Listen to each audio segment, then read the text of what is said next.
সংযুক্ত আরব আমিরাতের মধ্যস্থতায় আরও ২০৬ বন্দি বিনিময় করল রাশিয়া ইউক্রেন।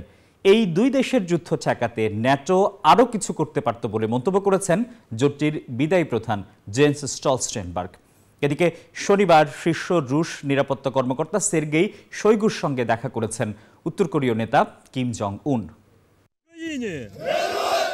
২.৫ বছরের বেশি সময় ধরে চলা যুদ্ধে অবশেষে আরও ২০৬ জন বন্দি বিনিময় করল ইউক্রেন রাশিয়া।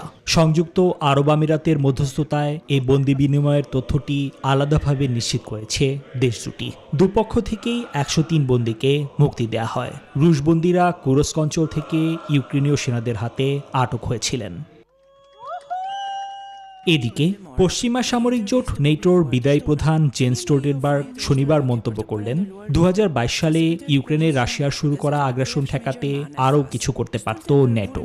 জানান, এখন যেহেতু তারা একটি যুদ্ধে সামরিক সামগ্রী সরবরাহ করছেন, তার মানে তখনও তারা যুদ্ধ প্রতিরোধে সামরিক সামগ্রী সরবরাহ করতে পারতেন। এমন পরিস্থিতিতে বিবিসি জানালো, শনিবার হোয়াইট হাউসে মার্কিন প্রেসিডেন্ট জো বাইডেন ও ব্রিটিশ প্রধানমন্ত্রী কিয়ের স্টারমারের বৈঠকে রাশিয়ার অভ্যন্তরে দূরপাল্লার ক্ষেপণাস্ত্র হামলা চালাতে ইউক্রেনকে সবুজ সংকেত দেওয়ার বিষয়ে কোনো সিদ্ধান্ত হয়নি। এরই মধ্যে একই দিনে রাশিয়া ও উত্তর কোরিয়ার কৌশলগত সংলাপ আরও গভীর করার বিষয়ে আলোচনা করেছেন শীর্ষ রুশ নিরাপত্তা কর্মকর্তা সের্গেই শোইগু ও উত্তর কোরীয় নেতা কিম জং উন, যেখানে যুক্তরাষ্ট্র ও ইউক্রেনের অভিযোগ রয়েছে মস্কো থেকে অর্থনৈতিক ও অন্যান্য সামরিক সহায়তার বিনিময়ে রাশিয়াকে রকেট ও ক্ষেপণাস্ত্র সরবরাহ করে ইউক্রেন আক্রমণে সহায়তা করছেন কিম।